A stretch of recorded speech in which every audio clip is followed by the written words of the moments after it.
ಎಲ್ಲರಿಗೂ ನಮಸ್ಕಾರ. ಕನ್ನಡತಿ ರೇಖಾ ಶಿವರಾಜ್ ಚಾನಲ್ಗೆ ನಿಮ್ಮೆಲ್ಲರಿಗೂ ಆದರದ ಸ್ವಾಗತ. ಇವತ್ತು ನಾವು ಕಾರ್ತಿಕ ಮಾಸದಲ್ಲಿ ಹೋಗಿದ್ದಂತಹ ಧರ್ಮಸ್ಥಳದ ವ್ಲಾಗನ್ನು ಇಲ್ಲಿ ಹಾಕ್ತಾ ಇದ್ದೀನಿ. ಯಾವುದೇ ಪ್ಲ್ಯಾನನ್ನು ಮಾಡಿಕೊಳ್ಳದೆ ಸಡನ್ಲಿ ನಾವು ಧರ್ಮಸ್ಥಳಕ್ಕೆ ಅಂತ ಹೊರಟ್ವಿ. ಆವಾಗ ನಾವು ಮನೆಯಿಂದ ಹೊರಡುವಾಗಲೇ 10:30 ಆಗಿತ್ತು. ಸೀದಾ ಹೊರಟು ನಮ್ಮ ಬೆಳಗಾವಿಯ ಬಸ್ ಸ್ಟಾಪಿಗೆ ಹೋಗಿ ಯಾವ ಬಸ್ ಇದೆ ಅಂತ ನೋಡಿದ್ವಿ. ಹುಬ್ಳಿಯಿಂದ ಹೋಗಿದರೆ ನಮಗೆ ಧರ್ಮಸ್ಥಳ ಬಸ್ಸು ಸಿಗುತ್ತೆ ಅಂತ ಗೊತ್ತಾಯಿತು.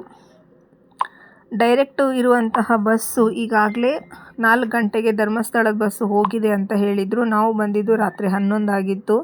ಹಾಗೆ ಯಾವ ಬಸ್ ಬರ್ತಾ ಇದೆ ಎಲ್ಲ ವಿಚಾರಿಸ್ತಾ ಇದ್ವಿ. ಮಗನಿಗೆ ಬಹಳ ನಿದ್ದೆ ಬಂದಿತ್ತು. ಕೊನೆಗೂ ನಮಗೆ ಹುಬ್ಳಿಗೆ ಹೋಗುವಂಥ ಬಸ್ ಸಿಕ್ತು. ಹುಬ್ಳಿಗೆ ನಾವು ಬಂದ್ವಿ. 3:15 ಆಗಿತ್ತು. ಇಲ್ಲಿ ನಮ್ಮ ಮನೆಯವರು ಟೈಮ್ ಕೂಡ ತೋರಿಸ್ತಾ ಇದ್ದಾರೆ ನೋಡಿ. 3:15ಕ್ಕೆ ಬಂದ್ವಿ. ಈಗ ನಾವು ಧರ್ಮಸ್ಥಳ ಬಸ್ಸಿಗೋಸ್ಕರ ಕಾಯ್ತಾ ಇದ್ವಿ. ಅಲ್ಲಿ ಬೋರ್ಡ್ ಹಾಕಿದ್ರು 4 ಗಂಟೆಗೆ ಬಸ್ಸು, ಮುಂಜಾನೆ 4 ಗಂಟೆಗೆ ಬಸ್ ಇದೆ ಅಂತ. ಸೊ ಕಾಯ್ತಾ ಇದ್ವಿ. ಪ್ರಿನ್ಸ್ ಕೂಡ ನಿದ್ದೆಗಣ್ಣಲ್ಲಿ ಬೈತಾ ಇದ್ದ. ಅಲ್ಲಿ ಸೊಳ್ಳೆಗಳ ಕಾಟ ಇತ್ತು. ಜೊತೆಗೆ ತುಂಬ ಜನ ಬಸ್ಸಿಗೋಸ್ಕರ ಕಾಯ್ತಾ ಇದ್ದರು.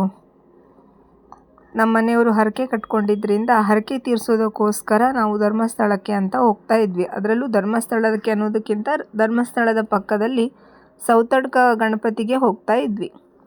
ಬಸ್ ಬರಲಿಲ್ಲ. ತುಂಬ ಹೊತ್ತು ಕಾಯ್ತಾ ಇದ್ವಿ. ನಮ್ಮ ಮನೆಯವರು ಹೋಗಿ ಚಹಾ ಕುಡ್ಕೊಂಡು ಬಂದರು. ನಾನು ಪ್ರಿನ್ಸ್ ಹಾಗೆ ಕೂತಿದ್ವಿ.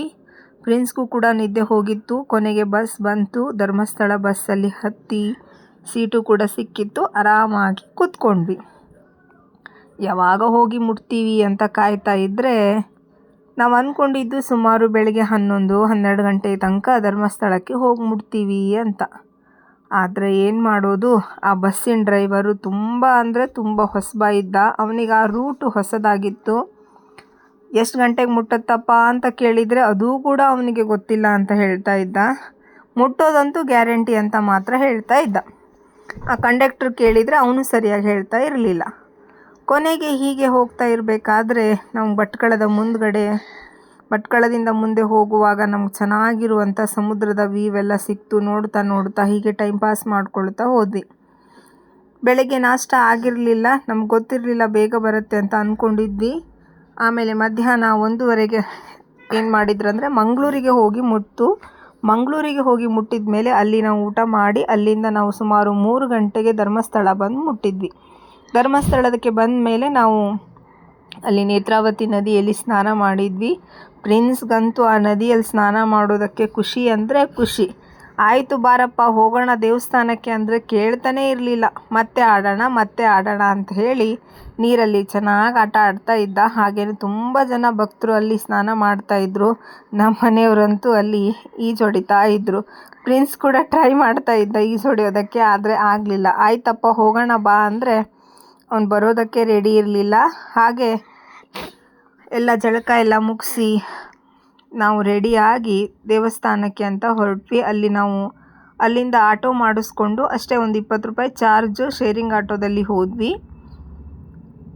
ನೋಡಿ, ಇದು ಧರ್ಮಸ್ಥಳದ ಎಂಟ್ರೆನ್ಸಲ್ಲಿ ಹೋಗ್ತಾ ಇದ್ದೀವಿ. ಅಷ್ಟೇ ಒಂದು 5-7 ನಿಮಿಷದ ಹಾದಿ. ಬೇಗ ಹೋಗಿ ಮುಟ್ಬೋದು. ತುಂಬ ಏನು ದೂರ ಇಲ್ಲ ನೇತ್ರಾವತಿ ನದಿಯಿಂದ. ಇಲ್ಲಿ ನಾವು ಎಂಟ್ರಿ ಕೊಟ್ವಿ. ಸ್ಥಳದ ಹೆಬ್ಬಾಗ್ಲ ಹತ್ರ ನಾವು ಬರ್ತಾ ಇದ್ದೀವಿ. ನಾನಂತೂ ಧರ್ಮಸ್ಥಳಕ್ಕೆ ಇದೇ ಫಸ್ಟ್ ಟೈಮ್ ಬರ್ತಾ ಇರೋದು. ನಮ್ಮ ಮನೆಯವರು ಯಾವಾಗೋ ಒಂದು ಸಲ ಬಂದು ಹೋಗಿದ್ರು ಅಂತ ಹೇಳ್ತಾ ಇದ್ರು. ನಾನು ನನ್ನ ಮಗ ಮಾತ್ರ ಇದೇ ಫಸ್ಟ್ ಟೈಮ್ ಬರ್ತಾ ಇದ್ವಿ. ಎಂಟ್ರಿ ಕೊಡುವಾಗ ಹೆಬ್ಬಾಗಿಲಿನ ಹತ್ರನೇ ಅಣ್ಣಪ್ಪ ಬೆಟ್ಟ ಇತ್ತು ಬಲಗಡೆ ಸೈಡಲ್ಲಿ. ನಾವು ಬಂದಿರೋದು ಶೇರಿಂಗ್ ಆಟೋದಲ್ಲಾಗಿತ್ತು. ಅಲ್ಲಿ ಇರುವಂತಹ ಅಂಕಲ್ ಕೂಡ ನಮಗೆ ಅದ್ರ ಬಗ್ಗೆ ಎಲ್ಲ ಮಾಹಿತಿ ಹೇಳ್ತಾ ಇದ್ದರು. ಹಾಗೆ ಕೇಳ್ಕೊಳ್ತಾ ನಿಧಾನವಾಗಿ ಧರ್ಮಸ್ಥಳದ ಒಳಗೆ ನಾವು ಎಂಟ್ರಿ ಕೊಟ್ವಿ. ಇಲ್ಲಿ ನೀವು ನೋಡಬಹುದು ಆಟೋದಲ್ಲಿ ನನ್ನ ಮಗ ಕೂಡ ಕುಳಿತಿದ್ದಾನೆ. ಅವನು ಹೇಳ್ತಾ ಇದ್ದಾನೆ, ಅಮ್ಮ ಯಾಕೆ ನಾವು ಅಂಗಿಯನ್ನು ಹಾಕ್ಕೊಂಡಿಲ್ಲ, ಅಂಗಿ ಹಾಕ್ಕೊಳ್ಳೋಣ ಅಂತ ಹೇಳ್ತಾ ಇದ್ದ. ಇಲ್ಲ, ಅವರಪ್ಪ ತಿಳಿಸ್ತಾ ಇದ್ದರು, ಬೇಡ ಈಗ ಪೂಜೆ ಆದಮೇಲೆ ಹಾಕ್ಕೊಳ್ಬೇಕು, ನಾವು ಹಿಂಗೆ ಹೋದರೆ ಒಳ್ಳೇದಪ್ಪ, ಪರಿಶುದ್ಧವಾಗಿ ಹಿಂಗೆ ಹೋಗಬೇಕು ಸ್ನಾನ ಮಾಡಿ ಅಂತ ಅವನಿಗೆ ತಿಳಿಸಿ ಹೇಳ್ತಾ ಇದ್ದರು. ಹೀಗೆ ನಾವು ಫೈನಲಿ ಬಂದು ಮುಟ್ಟಿದ್ವಿ. ನಾವು ಲಗೇಜ್ ಎಲ್ಲಿ ಇಡಬೇಕು ಅಂತ ಯೋಚನೆ ಮಾಡ್ತಾ ಇರುವಾಗ ಅಲ್ಲಿ ಲಗೇಜ್ ರೂಮ್ ಕೂಡ ಇತ್ತು. ನಮ್ಮ ಮನೆಯವರು ಅಲ್ಲಿ ಲಗೇಜನ್ನು ಇಡೋದಕ್ಕೆ ಹೋಗಿದ್ದರು. ನಾನು ಕಾಯ್ತಾ ಇದ್ದೆ ಇಟ್ಟು ಬರೋ ತನಕ. ಅಲ್ಲಿ ಅಷ್ಟೊಂದು ರಶ್ ಇರಲಿಲ್ಲ. ನಾವು ಹೋಗಿದ್ದು ಕಾರ್ತಿಕ ಮಾಸದ ಹಿಂದಿನ ದಿನ ಆಗಿದ್ದರಿಂದ ಸಂಜೆ ಹೋಗಿದ್ದರಿಂದ ಅಷ್ಟೊಂದು ರಶ್ ಇರಲಿಲ್ಲ. ಆದರೆ ಸುಮಾರು 8 ಗಂಟೆ ಮೇಲಂತೂ ನೋಡಿದರೆ ತುಂಬ ಅಂದರೆ ತುಂಬ ರಶ್ ಆಗಿತ್ತು. ನಮ್ಗೆ ರೂಮ್ ಕೂಡ ಸಿಕ್ತು. ಆಮೇಲೆ ನನ್ನ ಮಗ ಅಲ್ಲೊಬ್ಬ ಫ್ರೆಂಡ್ ಆದ, ಅವನ ಜೊತೆ ಕೂತ್ಕೊಂಡು ರೀಲ್ಸ್ ಕೂಡ ಮಾಡ್ತಾ ಇದ್ದ.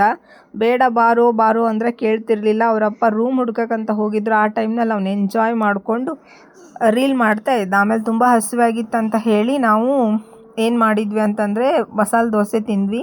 ನಾವು ಯಾಕೆ ಅಲ್ಲಿ ಪೂಜೆಗೆ ಹೋಗಲಿಲ್ಲ ಅಂದರೆ ಅವಾಗ ಏನಾಗಿತ್ತು, ದರ್ಶನದ ಸಮಯ ಮುಗ್ದಿತ್ತು. ಹಾಗಾಗಿ ನಾವು ಅಲ್ಲಿ ಹೋಗೋದಕ್ಕೆ ಆಗಿರಲಿಲ್ಲ. ನಾವೆಲ್ಲ ತಿಂದ್ಕೊಂಡು ಆರಾಮಾಗಿ ಬಂದ ಮೇಲೆ ನಮಗೆ ಗೊತ್ತಾಯಿತು ಮತ್ತೆ ದರ್ಶನ ಸಿಗುತ್ತೆ ಅಂತ ಹೇಳಿ. ಯಾಕಂದರೆ ಜನ ತುಂಬ ಆಗಿದ್ದರು. ಹಾಗಾಗಿ ಅವರು ಮತ್ತೆ ದರ್ಶನಕ್ಕೆ ಅವಕಾಶ ಮಾಡಿಕೊಟ್ಟಿದ್ರು. ಹಾಗಾಗಿ ನಾವು ಮತ್ತೆ ಎಲ್ಲ ರೆಡಿಯಾಗಿ ದರ್ಶನಕ್ಕೆ ಹೋಗಬೇಕು ಅಂತ ಹೇಳಿ ಹೊರಡ್ತಾ ಇದ್ವಿ. ಇಲ್ಲಿ ಹೋಗ್ತಾ ಇರುವಾಗ ನಾವು ಚಪ್ಪಲನ್ನು ತೆಗೆದಿಟ್ಟು ಹೋಗಬೇಕು ಅಂತ ಡಿಸೈಡ್ ಮಾಡಿದ್ವಿ. ಪ್ರಿನ್ಸು ಅಲ್ಲೇನೋ ಆಟ ಸಾಮಾನು ನೋಡಿದ್ದ, ಅದನ್ನು ಕೊಡಿಸು ಅಂತ ಹೇಳಿ ನಾನು ಕಾಡ್ತಾ ಇದ್ದ. ಕೊನೆಗೆ ನಾವು ದರ್ಶನಕ್ಕೆ ಅಂತ ಹೋದ್ವಿ. ಇಲ್ಲಿ 2 ಎಂಟ್ರಿ ಇತ್ತು. ಒಂದು ಪೇ ಮಾಡಿ ಹೋಗುವಂತಹ ಒಂದು ದಾರಿ, ಒಂದು ಫ್ರೀ ಆಗಿರುವಂಥ ದಾರಿ. ನಾವಂತೂ ಫ್ರೀ ಆಗಿರುವ ದಾರಿಯಲ್ಲೇ ಹೋದ್ವಿ. ಯಾಕಂದರೆ ನಾವು ಅಷ್ಟು ಹಣವಂತರು ಅಲ್ಲ, ಅಥವಾ ಹಣ ಕೊಟ್ಟು ಹೋಗುವಂಥದ್ದು ಅದು ಕೂಡ ಕಾಯುವಂಥ ಪರಿಸ್ಥಿತಿ ಇದೆ ಅನ್ನೋದು ನಮಗೆ ತುಂಬ ಜನ ಅಲ್ಲಿ ಹೇಳಿದರು. ಹಾಗಾಗಿ ನಾವು ಫ್ರೀಯಾದ ಎಂಟ್ರಿಯಲ್ಲಿಯೇ ಹೋದ್ವಿ. ಹೋಗುವಾಗ ಒಂದು 2 ಸುತ್ತು, 3 ಸುತ್ತು, 4 ಸುತ್ತು ತುಂಬ ಚೆನ್ನಾಗಿ ಅನ್ನಿಸ್ತು. ಹಾಗೆ ಹೋಗ್ತಾ 10, 15, 20 ಸುತ್ತು ಹಾಕಿ ಹೋಗುವಾಗ ತುಂಬ ಅಂದರೆ ತುಂಬ ಬೇಸರ ಆಗ್ತಾಯಿತ್ತು. ಅಯ್ಯೋ ಏನಪ್ಪ ಇದು, ನಮ್ಮ ಮನೆಯವರು ಬೇಡ ಅಂತಂದರು, ನನ್ನನ್ನು ಕರ್ಕೊಂಡು ಬಂದರು. ಇಲ್ಲಿ ನೋಡಿದರೆ ಇಷ್ಟೊಂದು ರಶ್ಶು ಅಲ್ಲದೆ ಆ ಹಸಿವು, ಬಾಯಾರಿಕೆ, ಅದ್ರ ಮಧ್ಯೆ ಎಷ್ಟೋ ಜನ ಮಕ್ಕಳನ್ನು ಕರ್ಕೊಂಡು ಬಂದಿದ್ದರು. ಅಲ್ಲಿ ಬೇರೆ ಎಲ್ಲೂ ಸೈಡಲ್ಲಿ ಹೋಗುವಾಗ ಇರಲಿಲ್ಲ. ಒಂದು ಸಲ ಅದರೊಳಗೆ ಹೋದರೆ ಚಕ್ರವ್ಯೂಹದಲ್ಲಿ ಸಿಕ್ಕಾಕೊಂಡಂಗಿತ್ತು. ಹೀಗೆ ನಾವು ಹೋಗ್ತಾ ಹಂಗೂ ಹಿಂಗೂ ಸಾಕಾಯಿತು. 3 ಗಂಟೆ ನಂತರ ನಮಗೆ ದರ್ಶನ ಸಿಕ್ತು. ಕೊನೆಗೂ ದರ್ಶನ ಮುಗಿಸಿ ರೂಮಿಗೆ ಹೋಗಿ ರೆಸ್ಟ್ ಮಾಡಿದ್ವಿ. ಇದು ನೆಕ್ಸ್ಟ್ ಡೇ ನೀವು ನೋಡ್ತಾ ಇರೋದು.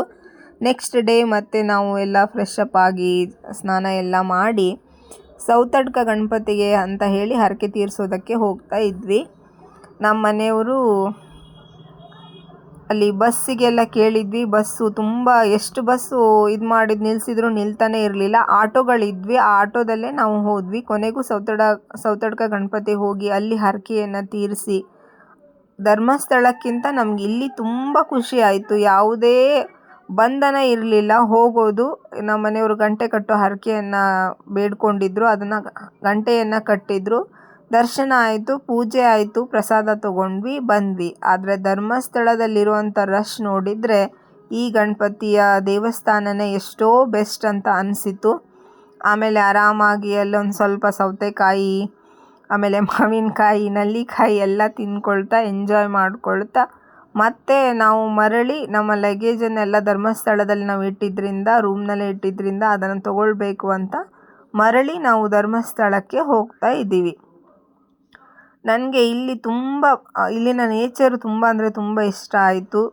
ಸುತ್ತಲೂ ಎಲ್ಲಿ ನೋಡಿದರೂ ಹಸಿರು, ಅಥವಾ ಇಲ್ಲಿನ ಭಾಷೆ, ಆ ಎಲ್ಲ ವಾತಾವರಣ ನನಗೆ ತುಂಬ ಇಷ್ಟ ಆಯಿತು. ಇಲ್ಲಿ ನಾನೇನು ಶೇರ್ ಮಾಡ್ಕೊಳ್ಬೇಕಂದ್ರೆ, ಇದು ನನ್ನ ಫಸ್ಟ್ ವ್ಲಾಗ್ ಆಗಿರೋದ್ರಿಂದ ಹೇಗೆ ನನಗೆ ಕ್ಯಾಮ್ರಾ ಅದನ್ನು ಯಾವ ಆ್ಯಂಗಲಲ್ಲಿ ತೊಗೊಳ್ಬೇಕು ಅನ್ನೋದು ಗೊತ್ತಾಗಿರಲಿಲ್ಲ. ಸಮ್ ಟೈಮ್ ನಾನು ವ್ಲಾಗ್ ಮಾಡೋದ್ರಲ್ಲಿ ಸ್ವಲ್ಪ ಮಿಸ್ಟೇಕ್ ಕೂಡ ಆಗಿದೆ. ಹಾಗಾಗಿ ಎಡಿಟಿಂಗ್ ಮಾಡುವಾಗ ಕೂಡ ಕಟ್ ಆಗ್ತಿದೆ ಅನ್ನೋ ಕಾರಣಕ್ಕೆ ನಾನು ಹೇಗೆ ವಿಡಿಯೋ ಮಾಡಿದ್ದೀನೋ ಅದನ್ನು ಹಾಗೇ ನಾನು ಇಲ್ಲಿ ಹಾಕಿಬಿಟ್ಟಿದ್ದೀನಿ. ನೆಕ್ಸ್ಟ್ ನಾವು ಧರ್ಮಸ್ಥಳಕ್ಕೆ ಬಂದಾಗ ಅಲ್ಲಿ ಪ್ರಸಾದ ಇದೆ, ಹೋಗಿ ಅಂತ ಇದ್ದರು. ಹಾಗಾಗಿ ನಾವು ಪ್ರಸಾದವನ್ನು ತಗೊಳ್ಳೋದಕ್ಕಂತ ಬಂದ್ವಿ. ಪ್ರಸಾದ ತುಂಬ ಚೆನ್ನಾಗಿತ್ತು. ಪ್ರಸಾದವನ್ನು ತಿಂದು ನಾವು ಇನ್ನೇನು ಊರಿಗೆ ಹೋಗಬೇಕು ಅಂತ ಹೇಳಿ ರೆಡಿ ಆಗ್ತಾ ಇದ್ವಿ. ಇವತ್ತೇನೆಂದರೆ ನನ್ನ ಮಗ ಕೂಡ ಅಲ್ಲಿ ಬಡಿಸಿದಂತಹ ಒಂದು ಪಾಯಸವನ್ನು ಬಹಳ ಖುಷಿಯಿಂದ ತಿಂದ. ಯೂಶ್ವಲಿ ಅವನು ಊಟನೇ ಬೇಡ ಅಂತ ಹೇಳ್ತಾನೆ, ಆದರೆ ಅವನು ಕೂಡ ತುಂಬ ಖುಷಿಯಿಂದ ಪ್ರಸಾದವನ್ನು ಸೇವನೆ ಮಾಡ್ದ. ನಾವು ಮತ್ತೆ ರೂಮಿಗೆಲ್ಲ ಹೋಗಿ ವಾಪಸ್ಸು ಅಲ್ಲಿ ಬಸ್ ಸ್ಟ್ಯಾಂಡಿಂದ ನಮ್ಮ ಹುಬ್ಬಳ್ಳಿಯ ಬಸ್ಸನ್ನು ನಾವು ಹತ್ತಿದ್ವಿ. ಹುಬ್ಬಳ್ಳಿ ಬಸ್ ಸಿಕ್ತು. ಅಲ್ಲಿ ಜಾಗ ಕೂಡ ನಮಗೆ ಸಿಕ್ತು. ಸೀಟ್ ಸಿಗೋದೇ ದೊಡ್ಡ ಕಷ್ಟ, ಅದರಲ್ಲೂ ನಮಗೆ ಸೀಟ್ ಕೂಡ ಸಿಕ್ತು. ಇಲ್ಲಿ ನೋಡ್ತಾ ಇರ್ಬೋದು, ಅಷ್ಟು ರಶ್ ಬಸ್ಸಲ್ಲಿ ಸೀಟ್ಗೋಸ್ಕರ ನೀನು ಅಂತ ಮಾಡ್ತಾ ಇರ್ತಾರೆ. ಆರಾಮಾಗಿ ಮತ್ತೆ ನಾವು ಎಂಜಾಯ್ ಮಾಡ್ಕೊಳ್ತಾ ಹುಬ್ಬಳ್ಳಿ ಬಸ್ ಸ್ಟ್ಯಾಂಡಿಗೆ ಬಂದ್ವಿ. ಹುಬ್ಬಳ್ಳಿ ಬಸ್ ಸ್ಟ್ಯಾಂಡಿಗೆ ಬರುವಾಗ ರಾತ್ರಿ 4:15 ಏನೋ ಆಗಿತ್ತು. ಹುಬ್ಬಳ್ಳಿ ಬಸ್ ಸ್ಟ್ಯಾಂಡಿಗೆ ನಾವು ಬಂದ್ವಿ. ಇಲ್ಲಿ ನಾವು ನಮ್ಮ ಬೆಳಗಾವಿಗೆ ಹೋಗುವ ಬಸ್ಸಿಗೋಸ್ಕರ ಕಾಯ್ತಾ ಇದ್ವಿ. ಕೊನೆಗೆ ಬೆಳಗಾವಿಯ ಬಸ್ಸು ಕೂಡ ಬಂತು. ಬೆಳಗಾವಿಯ ಬಸ್ಸಿನಿಂದ ಸುಮಾರು 6 ಗಂಟೆ ಹೊತ್ತಿಗೆ ನಾವು ನಮ್ಮ ಬೆಳಗಾವಿಗೆ ಬಂದು ಮುಟ್ಟಿದ್ವಿ. ತುಂಬ ಹಸಿವೆ ಆಗಿತ್ತು. ಹಾಗಾಗಿ ಇಲ್ಲಿ ತಿಂಡಿಯನ್ನು ತಿಂದು ಕೊನೆಗೂ ಧರ್ಮಸ್ಥಳದ ದರ್ಶನ ಮುಗಿಸಿ ಸೌತಡ್ಕ ಗಣಪತಿಯ ಹರಕೆಯನ್ನು ತೀರಿಸ್ಕೊಂಡು ನಮ್ಮ ಬೆಳಗಾವಿಗೆ ಮರಳಿ ಬಂದ್ವಿ. ಅತ್ಯಂತ ಕಡಿಮೆ ಹಣದ ಖರ್ಚಿನಲ್ಲಿ ನಾವು ಧರ್ಮಸ್ಥಳದ ಒಂದು ಸೇವೆಯನ್ನು ಹಾಗೆ ಒಂದು ಟ್ರಿಪ್ಪನ್ನು ಮುಗಿಸ್ಕೊಂಡು ಮನೆಗೆ ಬಂದಿದ್ವಿ. ತುಂಬ ಏನು ಪ್ಲ್ಯಾನ್ ಮಾಡದೆ ಹೋಗದಿದ್ರೂ ಕೂಡ ಸಡನ್ನಾಗಿ ಹೋಗಿದ್ರೂ ನಮಗೆ ಆರಾಮಾಗಿ ಹೋಗಿ ಬಂದ್ವಿ. ಈ ಒಂದು ವಿಡಿಯೋವನ್ನು ನೋಡಿದ್ದಕ್ಕೋಸ್ಕರ ನಿಮ್ಮೆಲ್ಲರಿಗೂ ತುಂಬ ಹೃದಯದ ಧನ್ಯವಾದಗಳು.